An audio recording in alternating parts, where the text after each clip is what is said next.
আমার এক রিলেটিভ একদিন আমাকে বলেছিল যে তুমি তোমার শাশুড়িকে সম্মান করবে এবং তুমি তোমার শাশুড়িকে মায়ের চোখে দেখবে।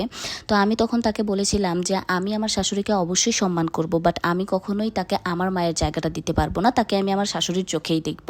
তখন সে বলল যে তোমাকে যদি সে মেয়ের চোখে দেখে তুমি কেন তাকে তোমার মায়ের চোখে দেখবে না? তখন আমি তাকে বলেছিলাম সে কি আসলেই আমাকে মেয়ের চোখে দেখবে? আমি আমার বাসায় সকাল 10টার সময় ঘুম থেকে উঠি, 10টা 11টা 12টা যখন মন চায় ঘুম থেকে উঠি। আমার মা কখনোই ডাকে না, ইনফ্যাক্ট আমার রুমের আশেপাশে কাউকে কথা বলতে দেয় না আমার ঘুমের ডিস্টার্ব হবে জন্য। কিন্তু আমি যদি একদিন আমার শ্বশুর বাড়িতে 8টা থেকে 9টার মধ্যে না উঠি তাহলে সে কিন্তু আমার মুখের সামনে বলতে না পারলেও আশেপাশে অনেক কথাই বলে বেড়াবে। আমি যখন হোস্টেলে থাকি তখন আমার মা দিনে 5 থেকে 6 বার ফোন দেয়। আমার মনে হয় না যে আমার শাশুড়ি 5-6 দিনেও আমাকে একবার কল করবে।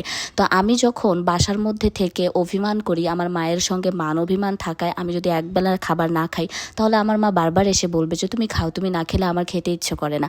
বাট আমার শ্বশুর বাড়িতে যদি আমি একবেলা না খেয়ে থাকি তাহলে আমার শাশুড়ি আমাকে গল্প শোনাবে যে এর থেকেও কঠিন পরিস্থিতি আমরা পার করেছি, কত দিনের পর দিন না খেয়ে সংসার করেছি। আমার বাড়িতে আমি যেটা পছন্দ করি সেটাই রান্না করা হয়, কিন্তু আমার শ্বশুর বাড়িতে সবার পছন্দের জিনিস রান্না করা হলেও আমার পছন্দটা প্রায়োরিটি পাবে না, সবার পছন্দই আমাকে মেনে চলতে হবে। সুতরাং আমার শাশুড়ির জায়গায় থাকবে, আমি তার ছেলের বউ, ছেলের বউয়ের জায়গায় থাকবো, তাকে আমি অবশ্যই সম্মান করব, তার দেখাশোনা করব, কারণ সে তার ছেলেকে জন্ম দিয়েছে বলেই আমি তাকে স্বামী হিসেবে পেয়েছি। তার সেবা করা, তাকে রান্না করে খাওয়ানো এটা আমার দায়িত্ব, বাট এক্সট্রিম লেভেলের কোনো কিছু আমি করব না, আর অতিরিক্ত এক্সপেকটেশন থাকা যাবে না। আমার যতটুকু সাধ্য আমি ততটুকুর মধ্যে করার চেষ্টা করব, এর বাইরে আমি কিছু করতে পারবো না। আর আমার মায়ের জায়গায় আমি কখনোই কাউকে বসাতে পারবো না। আমার মা তো মাই, সে কখনোই কারোর সাথে তুলনা হয় না, সে কখনোই অন্যের মতো নয়।